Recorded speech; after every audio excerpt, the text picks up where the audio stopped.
전도의 정의는 예수 그리스도의 복음을 믿지 않는 자들에게 전하는 행위, 또 선포하는 일을 전도라고 가르쳐주고 있습니다. 한자어로 도를 전한다.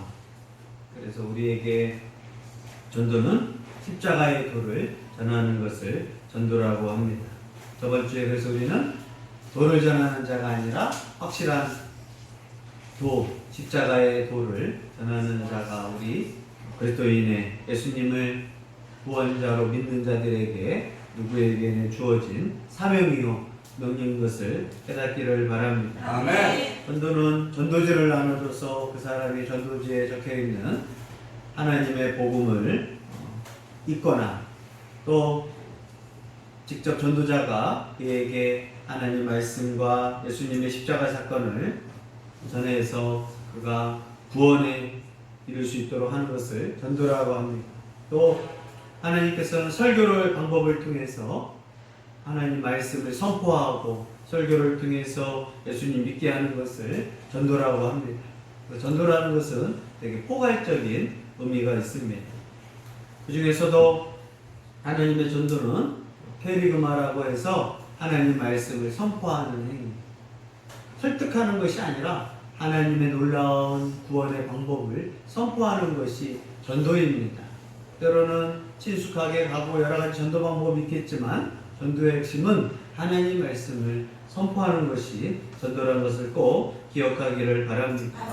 또 전도의 내용이 뭐냐? 교회 자랑하는 것이 아니고 사람 자랑하는 것이 아니라 바로 십자가에 못 박혀 죽으셔서 우리를 구원하신 예수님을 전하는 것, 예수님의 탄생을, 예수님의 십자가의 사건을, 예수님이 이 땅에서 구원자로서 행하셨던, 메시아로서 행하셨던 왕, 제사장, 선지자를 통해서 인류를 구원하셨던 일, 또 죽으셨다가 부활하셨던 일, 승천하셔서 하나님 우편에 앉으셔서 지금도 온 우주 만물을 다스리시는 일, 그분이 다시 재림하셔서 영원한 심판주가 되실 일, 이걸 전하는 것을 십자가의 복음, 전도라고 가르쳐주고 있습니다. 아멘. 그런데 이것을 세상 사람들은 미련하다라고 합니다.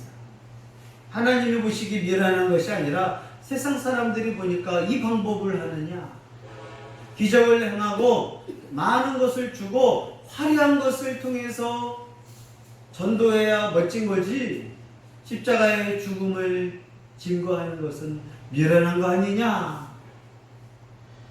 그래서 세상 사람들은 세상의 방법이 아니라 하나님의 방법으로 하나님의 사랑을 증거하니까 믿지 못하는 것이고 또 그 방법을 미련하다고 하고 있습니다. 그러나 그 미련한, 인간이 보기엔 미련하지만 하나님 보시기에는 정말 대단하고 인간이 이해할 수 없는 이 구원의 방법을 통해서 가장 하나님의 지혜, 하나님의 방법으로 사람을 구원하는 그 하나님의 지혜는 있는 자에게만 깨닫게 하심을 여러분이 믿기를 바랍니다. 아멘. 전도는 사람이 하지만 그리고 그 전도는 하나님이 하시는 일입니다. 우리는 우리가 배우고 부지런히 하나님에 대해서, 예수님에 대해서 증거할 때 하나님의 성령께서 역사하심을 믿기를 바랍니다. 아멘. 오늘 하나님께서 세상을 향하여 기회를 주고 양심, 역사, 또 자연 만물을 통해서 하나님을 알게 했지만 사람들은 하나님을 인정하지 않고 믿지 않고 오히려 우상 숭배를 저지르고 맙니다. 또 고린도 교회는 하나님을 알고 하나님을 배우면서도 오히려 세상 지혜를 가지고 교회를 분열에 빠뜨리는 이 세상 지혜, 세상의 방법은 교회를 망하게 하고 교회를 분열을 일으켜서 오늘 바울은 그러한 세상 지혜로 교회를 망하게 하느냐, 세상 지혜로 하나님의 방법이 아닌 세상의 방법으로 교회를 분열하는 것이냐 하면서 세상의 지혜, 세상의 총명을 어리석다라고 지적하게 됩니다. 19절로 20절 읽습니다. 기록된 바 내가 지혜 있는 자들의 지혜를 멸하고 총명한 자들의 총명을 따르라 하셨으니 지혜 있는 자가 어디 있느냐, 선비가 어디 있느냐, 이 시대의 변론가가 어디 있느냐,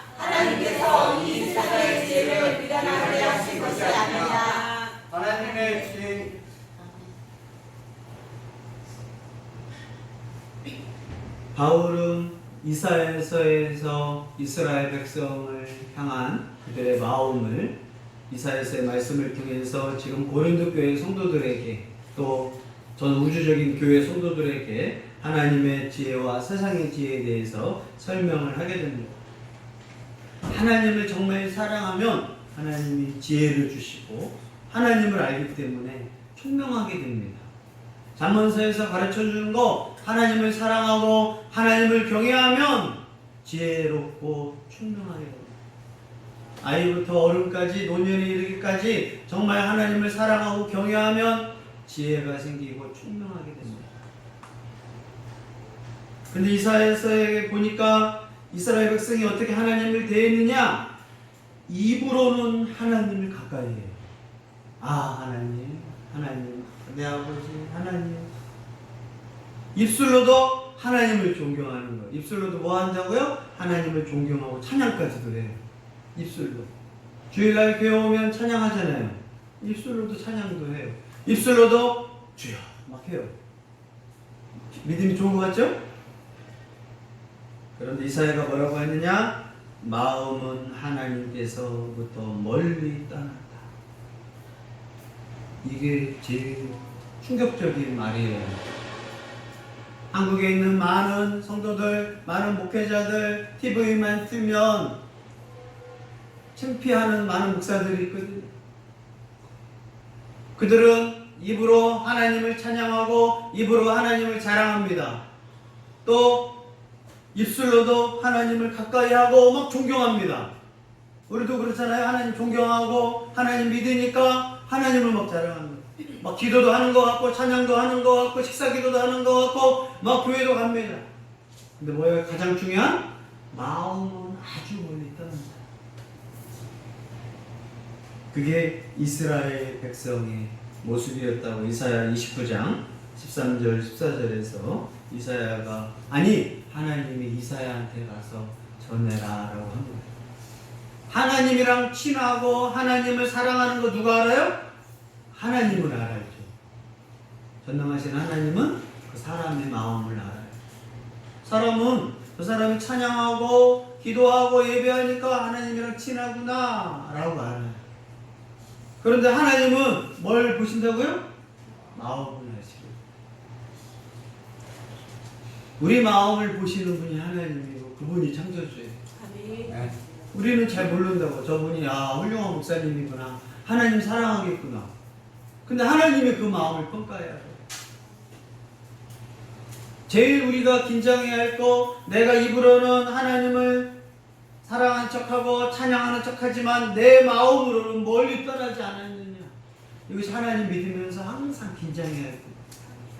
매너리즘에 빠져가지고 그냥 찬양하고 예배하지만 내 마음으로는 하나님이 없지 않는가. 구원받지 못한 사람 특징이 마음에 하나님이 없어요. 자기가 알아요. 내 마음에 하나님이 없구나. 내 마음에 하나님이 있으면 하나님을 찾고 두드리고 구원하고 의지하다가 하나님 말씀을 듣다가 구원받습니다. 또 구원받는 사람 중에서 조심해야 할 게 내 마음에 하나님이 계신가 안 계신가, 멀리 떠났나. 그래서 이스라엘 백성한테 하나님이 지혜와 총명을 주지 않고 오히려 지혜와 총명을 빼앗아버리셨습니다. 하나님을 잘 믿으면 솔로몬 왕을 보십시오. 하나님을 경외하고 사랑할 땐 지혜가 충만하고 총명한 왕이었습니다. 그러나 마음에 하나님을 떠나니까 솔로몬 성전에서 매일 예배를 드리고 찬양을 하지만 결국은 우상 숭배를 하고 하나님을 떠나니까 지혜가 사라져요. 그들은 하나님을 경외한 것보다 사람을 기쁘게 하고 사람의 계명을 좋아했기 때문에 이사야를 통해서 하나님이 전하라고 하는.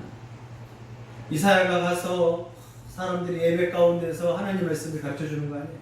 하나님이 말씀하셨습니다. 와, 우리가 예배 잘 드리고 하나님을 찬양하고 말끝마다 주여가 나오고 야 아도나이를 찬양하니까 하나님이 우리에게 어떤 복을 주시려나 했더니 모여서 하는 말이 너희가 입으로는 나를 가까이 하는 척하고 나를 경외하는 척하지만 내게서 마음이 멀리 멀리 떠났다. 충격적인 말 아니에요? 제사장이 하나님을 가까이 섬기는 사람이 믿는 척 쇼를 하고 있구나. 그러니 그들에게 하나님은 지혜를 허락하지 않고 총명을 허락하지 않습니다. 여러분, 믿음이 떨어진 것은요, 잘 몰라요. 그러나 자기가 아는 게 뭐냐? 내가 지혜롭지 않고 미련하지 자꾸 하지. 내가 총명하지 못한 것 같다. 옛날에는 정말 지혜로운 것 같은데 마음으로 떠난 자에게 하나님이 걷어가는 것은 뭐 바로 번개가 쳐가지고 그를 죽이고 그러신 게 아니에요. 하나님이 주신 지혜와 총명을 제거해 보이는 거죠. 신앙생활 잘하다가 떠난 사람들의 모습을 한번 보십시오. 미련해졌어요. 지혜로웠던 사람이 지혜롭지 않아요. 세상 사람들처럼 세상 속에 사니까, 세상의 방법으로 살다 보니까 하나님이 신앙생활 잘했던 사람의 지혜와 총명을 빼앗아요.